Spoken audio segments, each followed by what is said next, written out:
Hi, I'm Caden, here with my brother, Cal, and you're watching Eating W's. eat the W. That's a W. Let's eat one. Let's eat one. That's a W. On today's episode of Eating W's, we're going to do a little look into our reactions and some of our top players and top performers in the 2023 NFL Combine, as long as a quick look at some of the cream of the crop before the start of the 2023 NFL free agency, which will open up on the new league year, which is March 14th? Yep. Correct, March 14th. So we'll go much more in depth about that next week and once it opens up. But for now, we just want to give a quick look into the free agency market. But before we get to that, why not talk about the Combine? The Combine happened this past weekend, and it was pretty fun to watch. A lot of great players, a lot of guys shooting up draft boards right now, which is something that the Combine is for and something that you, of course, love to see. Starting off with some of the Combine stuff, we wanted to talk about our home state, the Iowa Hawkeyes. The Iowa Hawkeye boys came out and competed. They all played super well, and in my opinion, all four of the Iowa Hawkeye participants in the Combine this year shot up draft boards in this year. So starting off with Lucas Van Ness, who is a defensive end. They call him an edge rusher, but he's much more of a true defensive end. He had a pretty good 40 time at 4.58, which is great for anybody his size playing defensive line, and a pretty damn good vert too at 31 inches. His grade they gave him was 6.38, which was 10th among all defensive linemen. But I feel like that's unfair because they were comparing him with edge rushers. And sorry, I said that wrong. He was 6th among all edge rushers. But I think if you would have more compared him with like defensive ends instead of all edge rushers, he would have been much higher. Mm-hmm. Yeah, I was kind of surprised that he come out as an edge. Iowa runs a 4-3 defense, and he played defensive end in that 4-3 defense. And he is more of a run-stopping edge, which is a little bit different than your pass-rushing edge. Yeah, as a redshirt sophomore, I'm actually kind of surprised he declared for the draft at all and that he didn't do one more year playing college ball to really get his reputation up. But a lot of mock drafts and a lot of hype around him have him going about 15 or up, maybe even some top 10 in mock drafts that I've seen. So if the money's there and you have the opportunity, you might as well go for it. Yeah, definitely. And then for the next one, it was Jack Campbell, who performed very well. He had a 40 time of 4.65, a vert of 37.5, a broad jump of 10 feet 8 inches, and a grade of 6.18, which was 4th best overall and the first and top athletic score, which is just amazing for a linebacker. And this is the Butkus Award winner for the Iowa Hawkeyes, who played very well for him last year. I think he's going to be one of the top off-the-ball linebackers picked in this year's draft, and he proved it with a solid combine. Oh yeah, big time. That vert and broad jump beat out a lot of corners and safeties and like wide receivers who did those jumps. So just insane athleticism from the Iowa boy there. And he is much more than just athletic. If you watch him, he is smart. He is sideline to sideline, plays with heart. I think Jack Campbell, more than anybody, really shot up draft boards due to the Combine. Moving to that secondary with Iowa Hawkeye corner Riley Moss. Didn't have the best Combine overall, especially compared to some of these other Iowa guys, but that doesn't mean that he didn't come out and perform really well. 4.45 vert, broad jump of 10.7. They gave him a grade of 6.12, which was 20th among all of secondary. But this guy was probably a day 3 pick to begin with and might have played himself up into a late day 2 pick, in my opinion. Someone I'd love to see the Minnesota Vikings get. He was great in man coverage all year, so that's exactly what we need now. Yeah, he'd be a nice pickup for someone. He's going to be a really good corner. And he'll be the first white corner we found out in the NFL. That is completely true. A long time. He will be the only white corner on a roster in the NFL once he gets drafted. So yeah, pretty cool. I bet they make a big deal out of that, like as if it was. Well, never mind. I was gonna say probably not, but we'll see.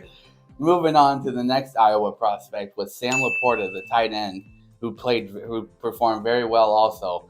He had a 40 time of 4.59, a vert of 35 inches, a broad jump of 10 feet 3 inches, and a grade of 6.12, which was 10th overall. was that 10th overall for tight ends? Correct, yes. 10th overall for tight ends, which is kind of like that day 2, day 3 area, which is where he's been predicted to be picked up since the very beginning of the mock drafts. And I think he's going to be a future Packer, honestly.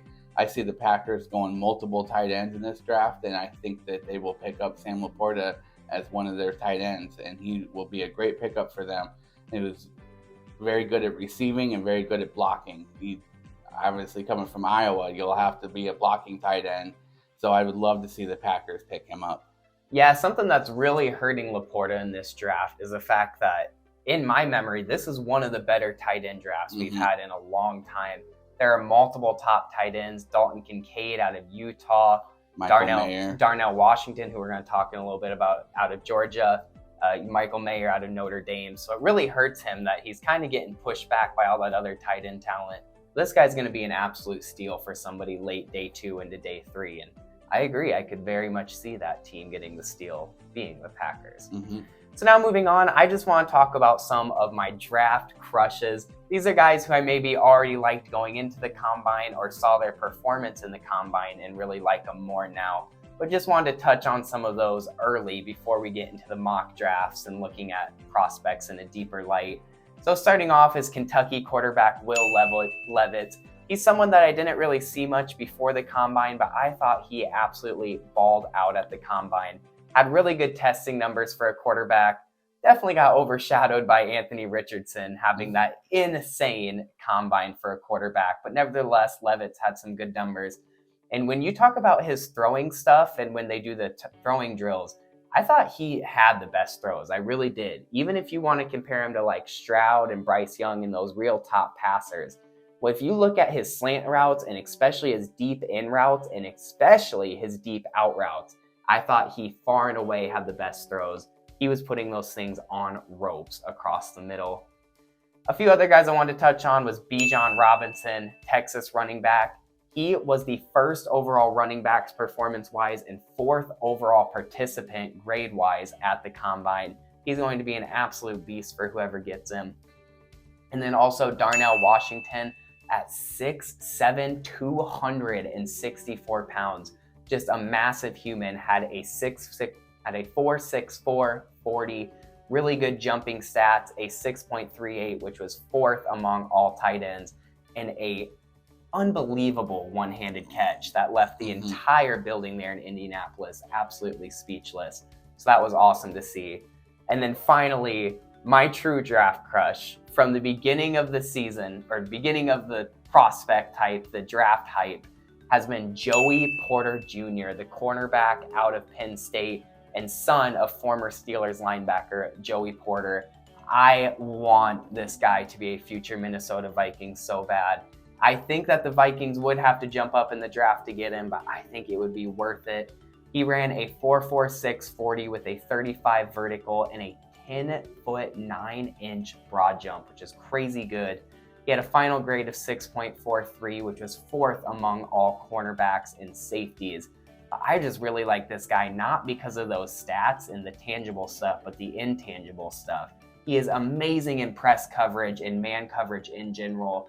He is not afraid at all to get his nose in there and support the run game, which is something that the Vikings need right now. Because not only are we slim at corner, we are especially slim at good man-to-man coverage corners, which is something Brian Flores' defense thrives in. So picking up a guy like Joey Porter, who's going to get up in a receiver's face, have some good man coverage, and support the run, unbelievably how much it would help the Minnesota Vikings defense.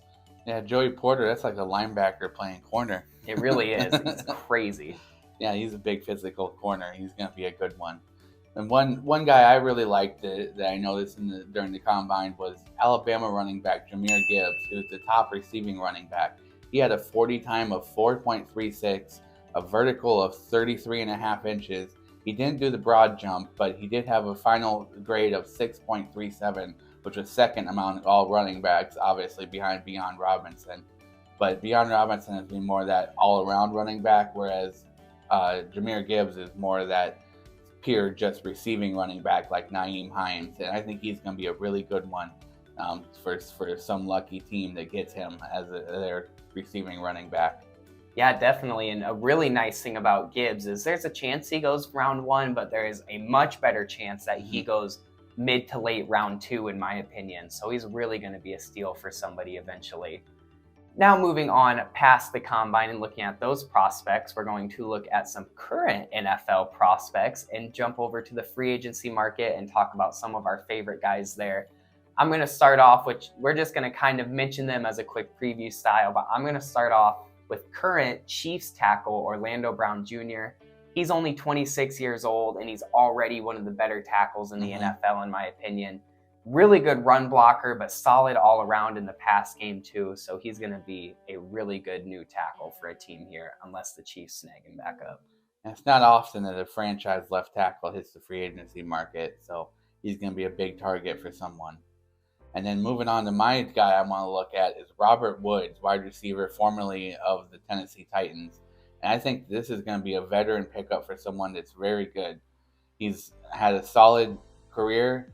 He is, well, basically consistently put up solid numbers all throughout his career. And I think he'd be a perfect fit for the Packers, who runs a similar offense to Sean McVay, where Robert Woods had career years in that Sean McVay offense. So I think he'd be a perfect fit in that Green Bay offense. Yep, definitely. Another guy I want to look at on the offensive side of the ball as well is tight end Mike Gesicki, formerly of the Miami Dolphins. We'll see if they pick him back up or he goes somewhere else. But he is just so shifty in the open field, whether he has the ball in his hands or not. He has the ability to break tackles and make plays with the ball in his hand. But he is just almost seems unguardable sometimes. He kind of reminds me of a younger Travis Kelce, where there's nothing overly special about him that jumps off the page, but he just somehow always finds ways to become open. Huge red zone threat, really a threat anywhere on the field, but of course being a tight end, especially in the red zone. So a guy who could be a very good pickup for someone coming up here. And then moving on to what I think is the deepest position in free agency is the safety position, which includes guys like Jordan Poyer, Adrian Amos, Jesse Bates, and John Johnson. When I think that those are 4 starting caliber safeties, that doesn't happen very often where you have such a deep free agency class in one position, but you got multiple starters, multiple Pro Bowl guys in the safety group here, and I think that they're going to all switch teams and be new safeties somewhere and new Pro Bowl guys for someone. Yeah, another safety on that list is C.J. Gardner-Johnson from the Eagles. Yes. And I bring him up because my final guy to look at is a fellow Eagles secondary with James Bradbury at corner. Now, he just became an Eagle, but he played so well in that defense for being a first-year guy there. He moved from the Giants to the Eagles and balled out against the Giants both games, which I love to see stuff like that when someone keeps that hatred and makes sure that they don't let grudges die and really plays well against a team that they went against formerly. I see him not going to the Eagles. I think they let him go and going somewhere else in the NFC. Probably not in the NFC East again, but somewhere else in the NFC to make sure that he gets to play the Giants and the Eagles again and keep that chip on his shoulder. Yeah, he really seemed to play well against his former team. Some guys are just like that. Yep, they love to make them regret what they're missing. But that is just a little bit of a free agency preview. We are going to go much more in depth next week when we get closer to the new league year starting and people are actually starting to get signed and a little more speculation comes out on who's staying, who's getting extended, all of that type of stuff. But we did want to touch on it here this week. Thank you so much for watching. We are so excited to get back into the swing of things and start talking about the 2023 offseason. I hope you are too, and I hope you continue to tune in. But until next time, don't forget to eat the W.